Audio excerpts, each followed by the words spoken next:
Coming to you from the Hudson Media Group studios. This is Talking Politics, and I am the professor, Fernando Uribe. I want to thank you for joining us here online. We have a lot to get to, so let's get started. First and foremost, folks, you can check out Talking the Hudson every Wednesday night live by going to www.blogtalkradio.com/Talking the Hudson. You can do so from any PC, Mac, smartphone, or tablet. Don't forget to follow the show on Instagram at Talking the Hudson. You can also follow me on Instagram at Professor Fernando Uribe. Also hit me up on Twitter at Professor F. Uribe. And of course on Facebook, check out Talking the Hudson, like it, and share it on your walls. Well, folks, this is what I'm thinking about right now here in Hudson County. As we know, the municipal elections in West New York are coming up on May 14th. And while I've had recent guests on, which include candidates from the New Beginnings ticket, I have yet to hear from the incumbent West New York Mayor, Felix Roque. Now, I've talked about it before, but I'll say it again. One of the things that really makes me sort of conflicted with this entire race is the fact that I have a good rapport with Mayor Roque. But ultimately, what's really doing him as a disservice is his campaign team. Now, let me be very clear also, because I have reached out to some members of his campaign team who have been very, very hospitable with me, very amicable, and very receptive to at least trying to secure some sort of appearance for the mayor on Talking the Hudson. Now, again, I'm not going to mention any names, but one of the things that's really disappointing is the fact that it seems to be like too many chefs in the kitchen here when it comes to trying to get some answers. And yes, while I get some answers with some people, I get resistance from others. And this is what really bothers me. And I think it's sort of, and I know I speak for a lot of other journalists locally. Now, listen, to his credit, and I really am happy for my fellow journalist in the area, John Hyannis from the Hudson County View, who's actually able to interview the mayor. And you can see that on the Hudson Media Group page, and certainly it was a very good content to say the very least. But what's disappointing is it seems to be a lack of transparency with other journalists and other media outlets in the area. And I don't know about you, but again, it sort of frustrates me because what we want from our elected officials is transparency. What we want from our elected officials are answers. What we want from our elected officials is the willingness to talk to not just journalists, but to talk to the people. We don't seem to be getting that in West New York. Now, again, while some operatives have been very receptive, others have been just downright, well, I have to say, petty in terms of not wanting the mayor to appear on local podcasts. And listen, if all you care about is billing your hours, then that's great, but you're doing yourself a service while you're doing your client an immense disservice. And that's really what this is all about. And I also want to be clear about something else, because it seems like perhaps even with this monologue, some residents and some operatives might just sort of come out to say, well, Fernando Uribe's petty. Fernando Uribe's being whiny. No, I'm not. What I'm being is, quite frankly, sort of defiant. Defiant in the fact that our residents and, you know what, our online listeners and our viewers want transparency from elected officials. And as I said earlier, we're not getting that from West New York Mayor Felix Roque. So, again, if you're interested in just billing your hours and just working on another campaign, well, good for you. But understand something, that residents want to know what's on the thoughts and on the mind of Mayor Roque. Again, as May 14th is quickly approaching. Now, listen, if you want to avoid media, hey, do so at your own peril. But understand, if you take an L on May 14th, you don't have to wonder why. And that's what I'm thinking about right now here in Hudson County. Well, folks, in the most recent edition of Talking the Hudson, I had the pleasure of having the 52nd governor of the state of New Jersey, Jim McGreevey, on. Now, as you know, Jim McGreevey's story has really taken lots of turns in the last 15 years since stepping down as governor in 2004. But 15 years later, he serves as an inspiration for many residents and many former inmates who are now trying to assimilate back into some sort of normalcy in society. This week, he had a lot to say during the interview, and here are some very important talking points from throughout the entire episode. First and foremost, we talked about not only the lack of reform concerning marijuana laws, but the overall lack of reform in our criminal justice system. Let's check out what he had to say. I know that in March, when the legislature had a chance to really decriminalize marijuana and ultimately maybe push for legalization of some kind, focus on expungements and really help out marginalized people, Jim. It didn't happen. And I don't know about you, I was deeply disappointed in the legislature in not passing this, not really working more towards decriminalization. You work in our correctional system every day. You see it firsthand with people of color that have been marginalized in our jail systems with, these low-level drug offenses that have ruined their lives, Jim. And, how do you have the thick skin that you have to do this every day? Because it has to be really, really demanding. Well, I think, Fernando, that, we've got a problem in this country. I mean, we have to see that, America is 5% of the world's population, but we're 25% of the world's incarcerated population. That means if you looked at all the countries of the world, 25% of the people that are locked up behind bars are Americans, even though we're only 5% of the world's population. So something is wrong in the sense that where America is, how we have such a significant percentage of our fellow citizens locked up. And there was one statistic that I'm sure you appreciate, that 1 out of every 32 Americans is either in jail, prison, parole, or probation. 1 out of every 32. And so I think that we have to be, and in New Jersey, we have arguably the highest racial disparity. And you look at Latino, you look at African American, the rates behind bars, and that's for a whole host of reasons, whether it's access to drug rehabilitation, access to health care. And so I think on a gut level, I mean, we need to recognize there are people who commit horrific crimes and should be there for the entirety of their life, but they are far and few between. And what we need to understand is that if literally almost 97% of the individuals are going to come home, we had better do a lot better job of preparing them for return so that they can be employed and so that they can be productive, law-abiding citizens. And we're not doing that. I mean, there are very few people who go through the experience of prison and come out better. I mean, most people come out worse, the trauma, the violence of prisons. And so I think that's one of the areas that, Reverend Flores Bolivar is focusing upon, is the idea of having reform, giving people the tools to lead healthy lives, and whether that's their medication, if they have hepatitis C, if they have diabetes, if they have HIV, if they have depression, anxiety, and also particularly if they're fighting addiction, that they need to have the tools to be productive members. Well, certainly the former governor had a lot to say there about, again, the absence of true criminal justice reform here in New Jersey, and ultimately what needs to be done in the legislature. But even as we moved on throughout the interview, one of the things that Governor McGreevey was very adamant about is sort of changing the perception and the stigma that exists about disease and about how drug addiction and drug usage is, quite frankly, an ailment. And it's something we really didn't hear about in the last 20 years, whether it was academia or even via science or medicine. But the governor, again, really sheds light on how committed he is to really helping shed the stigma and, quite frankly, some of the misconceptions that exist about drug usage and, quite frankly, how so many Americans are suffering because of drug abuse each and every day. Let's check out what he had to say about it. Understanding that this is a medical challenge.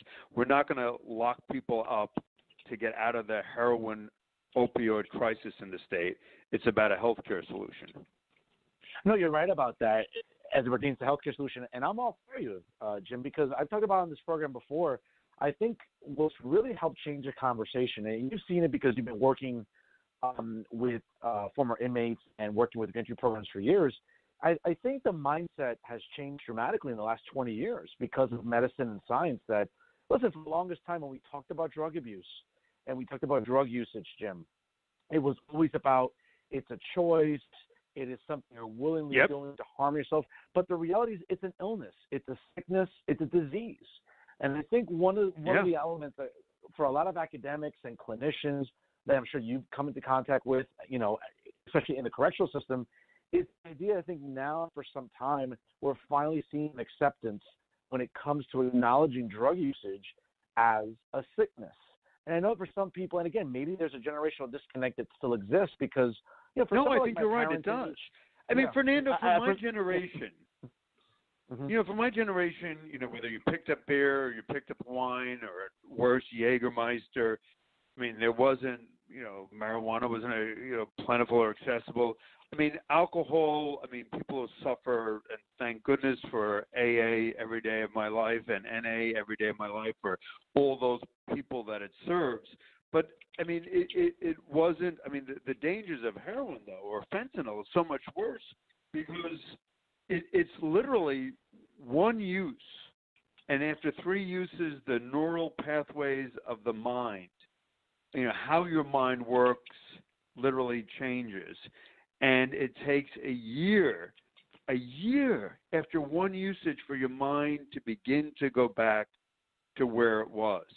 And that doesn't happen with alcohol. That doesn't happen with wine. That doesn't happen with beer.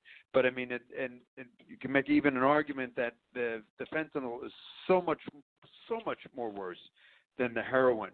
And so I think that when we understand what we're facing, is that it's just important to listen to science, working with AA and NA, because part of it is when you can't go back to the same friends, you can't go back to the same community, you can't go back to the same behaviors. And if you look at habits and behaviors and addiction loops, it's all about responsible behaviors, increased accountability. But you have to give people the tools to do that, whether it's Suboxone or Vivitrol, but you also have to surround them into a different community so they don't go back to people, places, and things, as they say in the rooms of AA and NA. So it can work, but it requires the state to understand the importance of medication-assisted treatment. And if I can, Fernando, if anyone has a loved one that needs detoxification, if anyone has a loved one that needs treatment, whether it's residential treatment, whether it's intensive outpatient, I ask them to call the New Jersey Reentry Organization, and you can look at our website, www.njreentry.org, and we will connect people to detox and to treatment, because, Fernando, it's a hard thing to do one family at a time. Now, certainly, former Governor McGreevey's life changed dramatically in the last 15 years. If you remember, he was at the top of his political capital back in 2004 as he was midway through his first term as governor. But as we're all aware, and whether you look it up on Google or you lived through it 15 years ago, you know that Governor McGreevey suffered perhaps one of the biggest falls from grace that we ever saw here in the Garden State, when he suddenly stepped down as governor due to allegations of misconduct, and also at the same time, the fact that he was still in the closet. And folks, yes, 15 years ago was a very different political and social climate here, not just in New Jersey, but throughout the U.S. But Governor McGreevey's ability to sort of come out of the closet really took some time. And it's a story that he went into considerable detail during this week's episode of Talking the Hudson. Let's see what he had to say about this. Used repeatedly to describe who you are, Jim, because you've been through a lot. In 2004, you stepped down as governor, really during a sort of a social and political climate that was nowhere near what it is today. And certainly, I think people have been more accepting. I think for a lot of reasons, a lot of issues about orientation, everything else. But for our listeners tonight, I mean, really, 15 years later. Take us through a little bit to that tumultuous day when you made the decision to step down as governor, and then really sort of the journey you went through afterwards, because, what you've accomplished since then is really admirable, Jim. And, regardless of where anyone sits in the political aisle listening tonight, I mean, what you're doing to help people daily, I think is very inspirational, but we wouldn't get to today without what happened yesterday. Sure. So if you could take us back a little bit, though, No, it's just that, I was blessed to grow up into a loving home. And I think, when I was, I guess, 6 or 7, I just knew I was different from my buddies on the playground. I couldn't figure out how I was different, but I knew somehow I was different. And I couldn't quite figure out what it was. And then, as you get older, you're 7 or 8 or 9, and then what typically happened, and back, I was born in 57, so this is 63, 64, 65. It was just, obviously boys and girls. It was all heterosexual, and that was the clear societal norm. And I knew that that's not what I was attracted to, but I also knew that everything around me told me that that was wrong.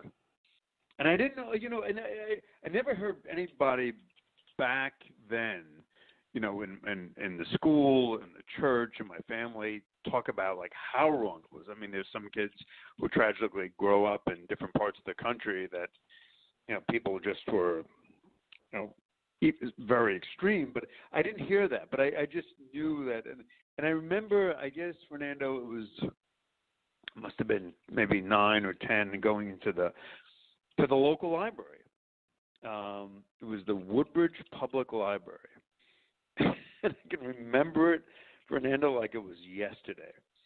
I was in the library, and I walked to the card catalog, and I made sure that nobody was around me, because I was afraid that somebody would see me look up the word homosexuality. And I looked, like, literally to make sure that nobody was in the aisle. And I looked up the word homosexuality, and it said, see psychiatric illnesses. I mean, that's literally what it said. There was no card catalog entry for homosexuality. It referred you to psychiatric illnesses. So, I mean, I was I must have been, I don't even think I was 10, but I know psychiatric illnesses is not a good thing to have. Sure. And it just, it sends shockwaves through you, and you make a decision that, that's not you, and everything around you in terms of your society, in terms of what you see on television, in terms of what you see on billboards and advertising, tells you that who you are isn't what you're supposed to be. And so you try with all your might to be something you're not. And you just battle it. And that's why, sort of the people talk about now the psychological harm of the closet, or not being who people are. And I lived that life until I didn't, and I came out under not voluntary circumstances, kicked out. But I'll tell you one thing that it did. It made me so much more compassionate, so much more vulnerable, so much more human.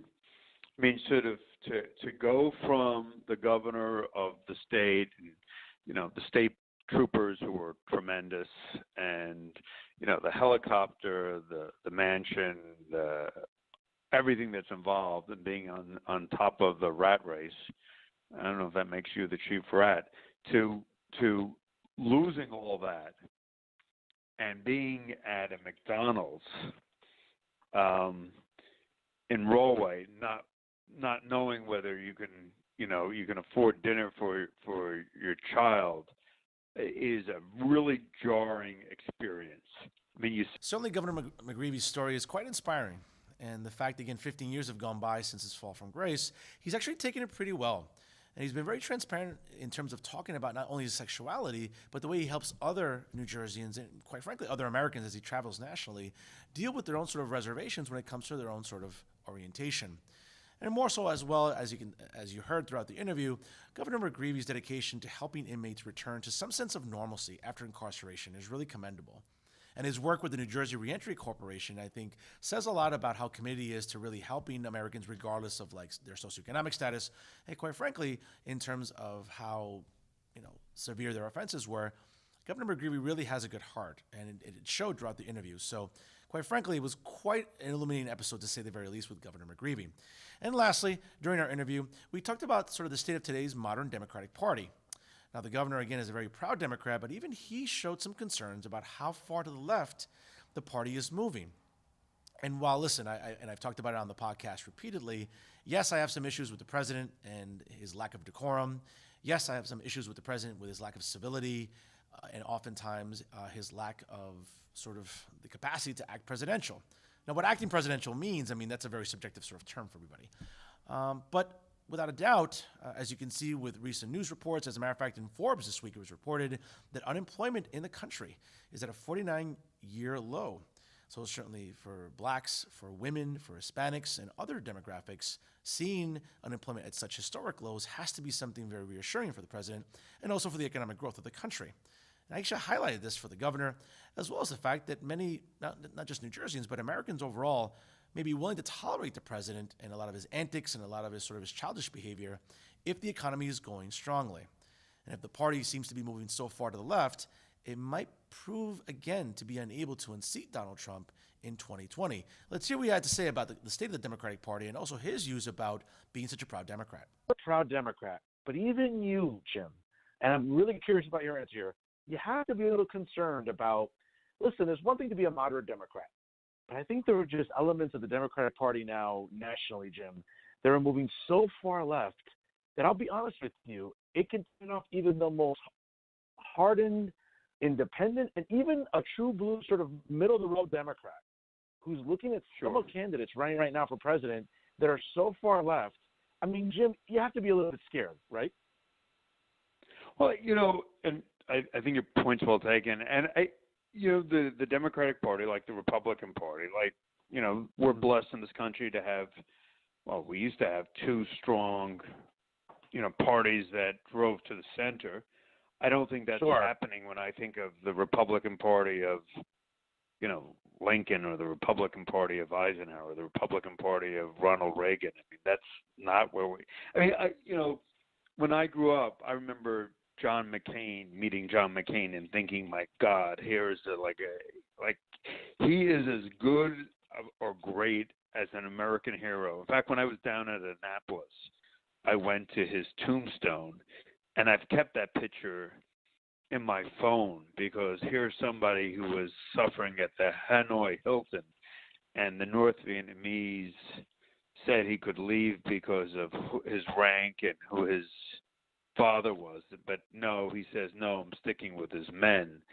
And it's just to go from that to, unfortunately, the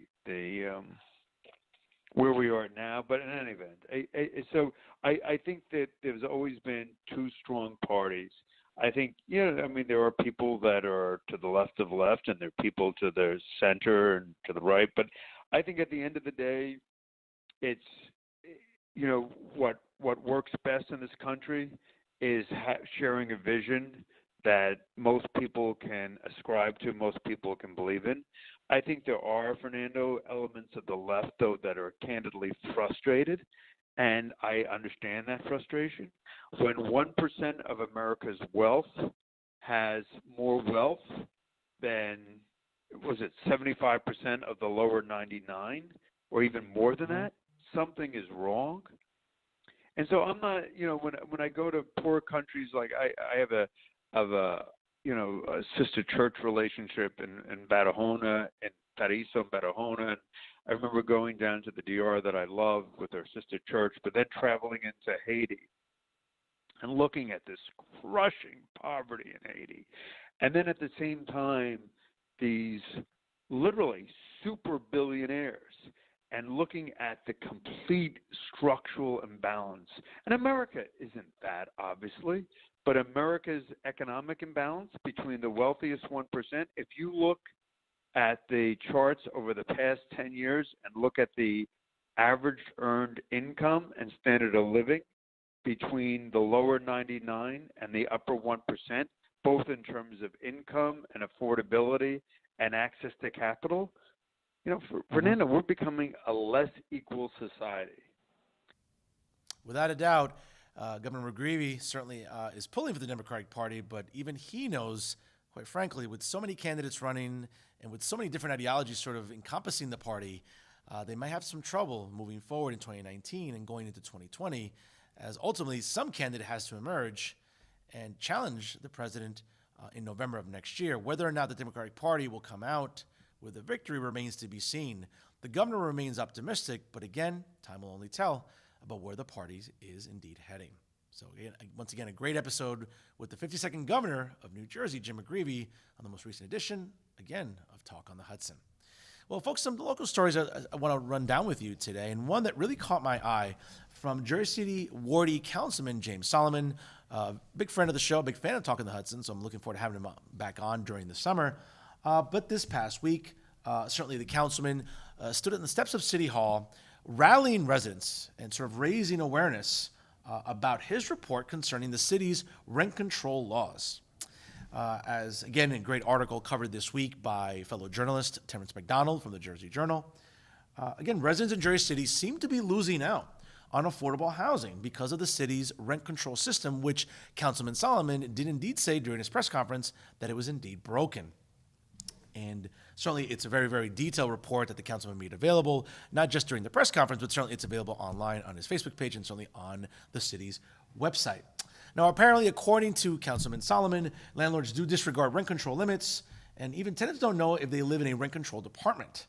And even some loopholes in local laws allow developers to build luxury units where affordable housing once stood, and even the councilman showed some concerns about whether or not this is actually viable and even good for lifelong Jersey City residents. Now, the report was 43 pages in total, and while Councilman Solomon and his aide spent 6 months working on it, there are still calls for some sort of publicly searchable database when it comes to all of the rent-controlled units in Hudson County's largest city. Now, again, there's been some outreach to many tenants who live in them, and certainly fines being levied upon landlords who don't submit the required paperwork when it comes to sort of complying with city ordinances. Now, Councilman Solomon went on to say, quote, "We are seeing people pushed out of the downtown area, the same people who have lived here for years, who have made this an incredible place to live in and to be in," as he said this on the steps of City Hall recently in Jersey City. Now, again, the report comes out as rents continue to escalate in sort of the affluent neighborhoods of Jersey City, which represents a downtown, which coincidentally is part of his ward, Ward E, that he represents. For example, folks, some of these numbers should really, really kind of freak you out here because the average one bedroom in Jersey City right now lists for up to $2,900 per month, up from $2,300 in 2011. And even according to Zillow, these numbers can continue to sort of inflate themselves. So without a doubt, listen, I have to give a lot of credit to Councilman Solomon for raising awareness about rent control laws and, quite frankly, what he's looking to do for Jersey City residents. And I think it's not just about residents in the downtown area, but really for all residents in Jersey City who see development happening at such an expedient rate. So we'll find out exactly if Councilman Solomon's efforts will come to fruition, and certainly whether or not he'll continue to be an activist for not just Jersey City residents in the downtown area, but for residents all throughout Jersey City. Folks, another very important story to sort of let you know about today during the rundown, and again, focusing on Jersey City residents might be due for a tax increase. According to recent estimates and according to the City Council, residents might be facing the first tax increase since 2013. And it's the first of many public hearings which will come to follow in the coming months in Jersey City. And here, the first one was held on April the 24th. Now, the budget in Jersey City reflects a sort of a 2.1% increase over last year's budget, and this might soon prove to be a little problematic for a lot of Jersey City residents. In the coming weeks and months ahead, we'll keep you posted on here as to whether or not these tax increases are going to ultimately cripple lifelong residents and may even force some of them to move. We'll keep you posted here on Talking Politics.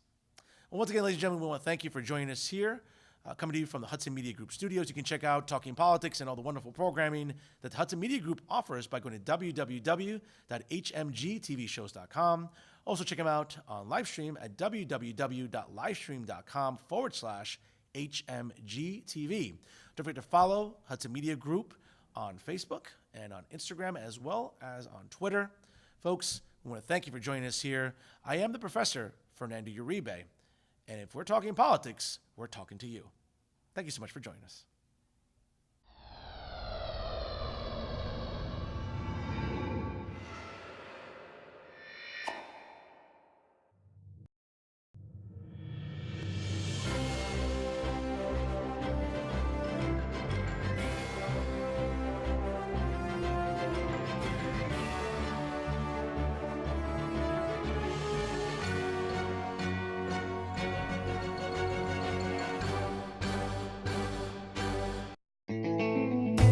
Don't forget to catch Fernando's podcast at blogtalkradio.com/talkonthehudson. New episodes available every Wednesday night at 9 p.m.